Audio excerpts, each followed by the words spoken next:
Today's story is all about one very simple and important concept that every duelist should learn. If you're about to win the duel, don't just stop yourself to summon another cool monster instead. It never really works out well.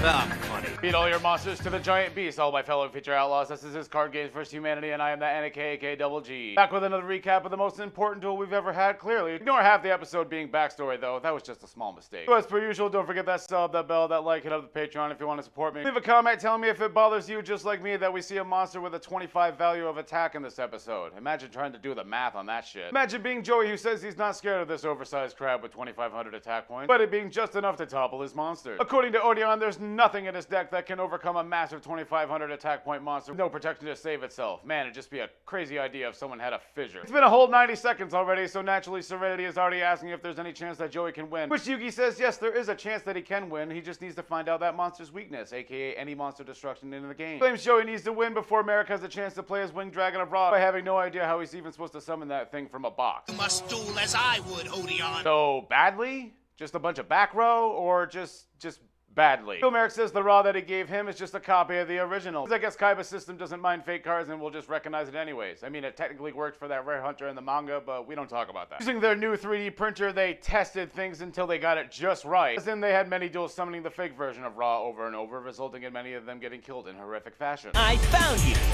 faker. The obedient servant is with these cards. Why was the fire blue? Finally realizing that only people who have a connection to the plot can use Egyptian god cards. Claims that Odion should be just important enough to make that distinction, even though it's still a fake card, and that's definitely not the issue here. For some reason, Odion didn't attack in the last turn, despite having no restriction on it, leaving with Joey with only one option to leave his monsters in defense mode to protect his life points before ending his turn. Attacking immediately, the mystical beast of Circuit destroys Jinzo for dinner, absorbing half its attack points and raising it up to a massive 3,700. That wasn't the only side effect. It's bigger and uglier, too. You may not know it, but he was actually talking about the rash that he has on his back that everyone keeps telling him to go get checked out. Because Joey's deck is so good, he draws again and then passes his turn, standing by as the mystical beast of Surga attacks the insect queen and devours it in a manner that's so gross that everyone cringes, apparently. Now up to 4,900 attack, it seems like there's nothing that Joey could do that could stop this almighty beast.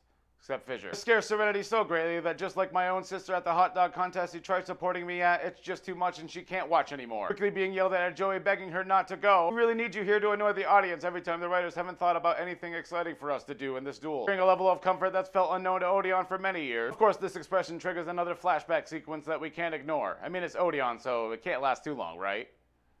Right? All was peaceful until the day I discovered my family's secret. What do you know? That's like 83% of Marvel movies and 92% of anime. For generations, this family has watched over the Pharaoh's tomb in a shitty but loyal life. But unfortunately, that tradition is in danger because Merrick's mom was off being a boss babe. Mother asks, why can't Odion carry on our legacy? But father says, bitch, please, that ain't my seed. Also, what exactly is the age difference here? I look like I'm 83 and you look like you're no more than 25. Oh, hey, look, father, I just had a kid. Aren't you happy? Yes, but this is a girl, so I'm only 42% happy. So you give me a strong baby boy instead of that cheap imitation that you found outside near the well. How will this change me? No, I refuse to believe that's how he sounded beforehand. Am I just supposed to believe this initiation turned him into James Earl Jones? Mother, does this mean I'll be exactly like you and father? Why is the audio quality so bad on only him? It's not just me, right? Oh, hey, look, father, I had another kid. Aren't you happy? Yes, says father. This time it's a baby boy, and I am most happy. Let me go immediately hold him up to the sky while you're sitting here bleeding out because we have no medical professionals here to help you with your birth. Yes, let's ignore mother dying while Merrick already looks like he's plotting to steal another toddler's cookie. The role's now defined. Odion was now the protector and Merrick was now the true son. Both of them are seen here playing basketball and having fun together before one of them gets bit by a cobra that was apparently running around. Having failed as a security guard, father holds up Odion against the wall as his son is sitting there dying from poison damage. Just ignore the scraps on his face because there was definitely no child abuse happening before we turned the cameras on. This abuse nearly causes Odion to dip into psycho mode. Luckily then Merrick says, you're my big brother, Odion, and makes him feel all warm and fuzzy inside his tum-tum. From that day on, he basically became the family's slave, bringing him some New England clam chowder better that he apparently doesn't like because he's a little bitch and doesn't know better. So fucking good. Eric is scared of the Tomb Keeper's initiation coming up. I'm just scared of how goddamn long this flashback is taking. Not wanting to spend his life underground, something I kinda can't blame him for, just waiting for the pharaoh to come back and finish his job. Odion offers to take his place so at least Merrick can go out into the world and bring them back some hoes. Begging father for permission to take his place, he is denied for the inability of having the same blood as them. We'd even dare ask for my true son to not be initiated. You think I went my whole life without tasting ice cream and he's going to get to? My life has changed forever.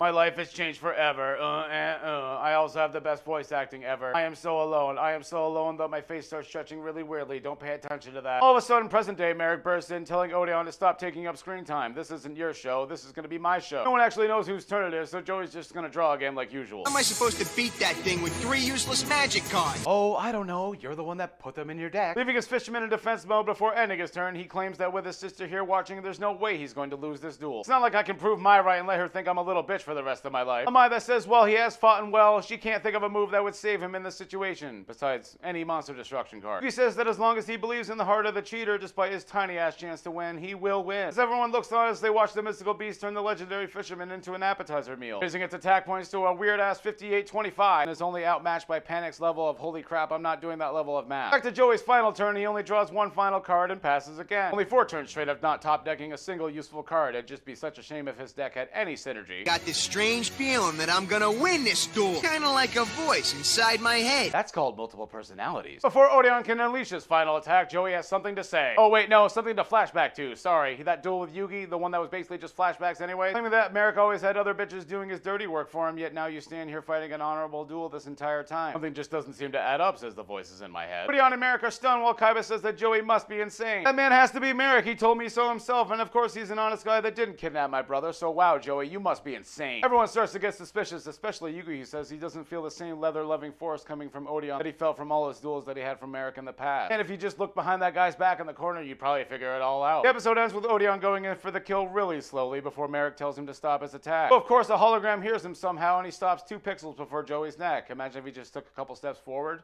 Also, Merrick wants him to summon Ra. Well, that's it for this episode. I want to thank you all for watching, and of course, a shout out to all my patrons. If you're all like me and you're wondering how Odion got to take up so much screen time with just a flashback, no less, honestly, I'm just as confused as you are. This has been the man from Birth with all the girls, ladies and gentlemen. Be the character you know you're worth. Later. You would even dare ask for my true son to not be initiated? Yes, let's ignore him. Let's ignore him. The mother asked father why Odion can't carry. The mother asked why. I'm good at this. I'm so good.